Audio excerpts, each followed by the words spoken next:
Ladies and gentlemen, boys and girls, humanoids of all descriptions, welcome to the channel. I'm Cap. This is my place. It's time for this month's Army story. As always, Army stories are true stories of things that I witnessed or participated in.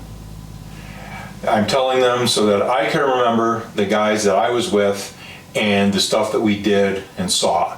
Not to make myself look like I'm some sort of big friggin' hero, because, well, I'm not. Let's get started.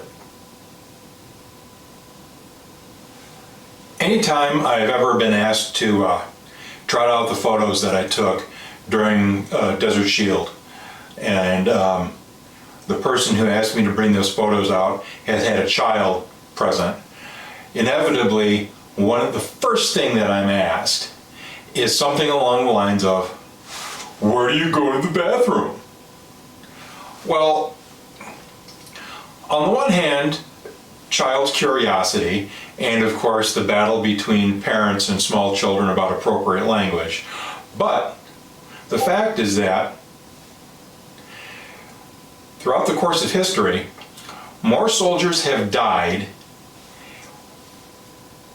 in theater from infection than from combat, and by a wide margin.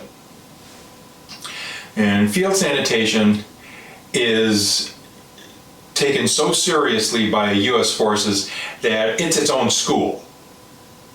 So before deployment, we were sent to field sanitation school for water purification and burning of trash and the different types of latrines. And the different types of latrines is the first thing we're going to talk about today, because latrine is a word we get from the French, and it means a place where we poo.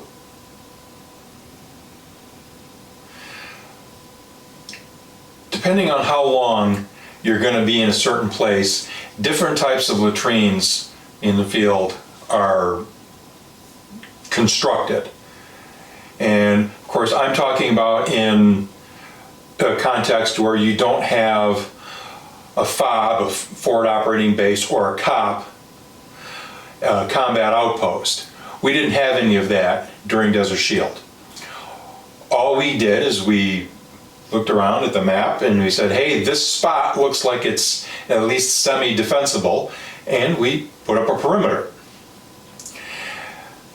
So one of the things that happens is if you don't adequately eliminate and sanitize latrine wastes, the infectious material, the germs that live in our fecal matter can cause raging epidemics, things like cholera.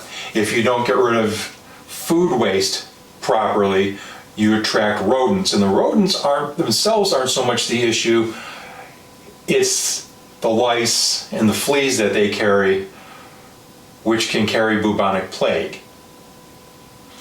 So because we were going to be in one place from September we finally left in, I think it was late January or maybe early February, we had what are called burnout latrines. And so the coalition forces paid for the construction on the Saudi economy of what were basically 3 and 4 hole outhouses. 2x4s and thin plywood, up high above head height. There were windows to let fresh air in, screened in windows, and actual off the economy toilet seats were bolted down onto the plywood bench. Well, Cap, you said it's a burnout latrine. How do you burn without setting that on fire? Well, on the back of the building, behind that bench where the toilet seats were, there's a flip-up panel, and in that panel, there's about probably that much of an oil drum, steel oil drum, with handles attached to it, but welded on. So twice a day, you close the latrines, you pull the drums out, and you get a jerry can, that's the 5-gallon can, full of diesel fuel. And you pour the diesel fuel, half a gallon's worth or some at least, into the bottom of this container, and you set it on fire. Thing is, you can't just set it on fire and walk away from it, not because you're worried about the outhouse catching fire, but because you're only crusting over you're only burning the surface. You have to stir it.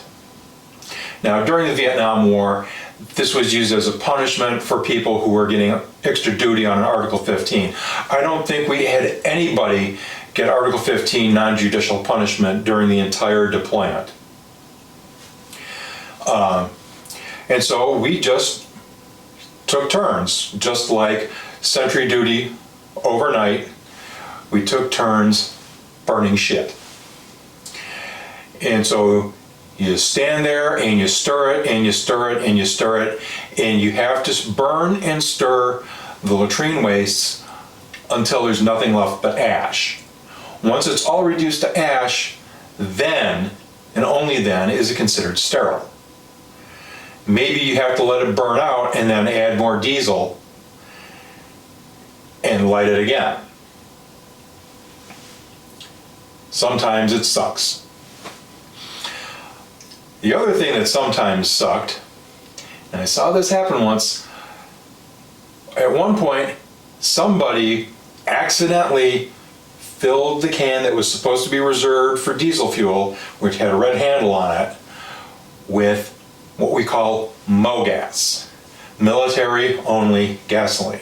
It's a low quality gasoline. It's allegedly had to been run through a cheesecloth filter to get rid of sediment. It's not fit for use in civilian vehicles.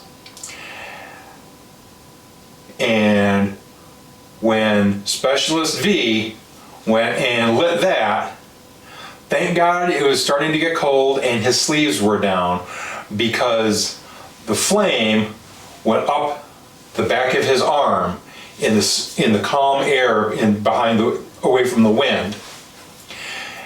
And luckily, of course, we were all young and in pretty decent shape and had good agility, and he jumped back and was uninjured.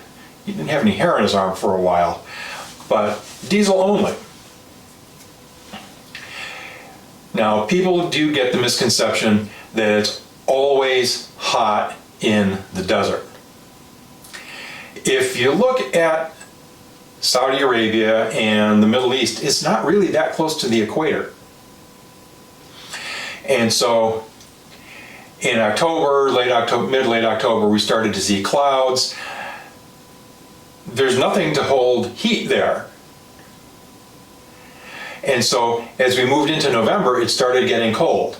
And instead of having platoon formation, the way we usually did, one in the morning and one in the afternoon, we would gather in the morning, and instead of burning shit twice a day, we ended up burning once, because of course your hypothalamus, the gland in your head that controls your metabolism, fires up, and you burn more and more of what you're consuming, and so you poop less and less. So finally we were reduced to 37 guys warming our hands and feet over 3 pots of burning shit. And of course, because Lieutenant K was there with us, because it's our formation, we would always tease him that the biggest turd was his, because he's an officer and you know what they're full of.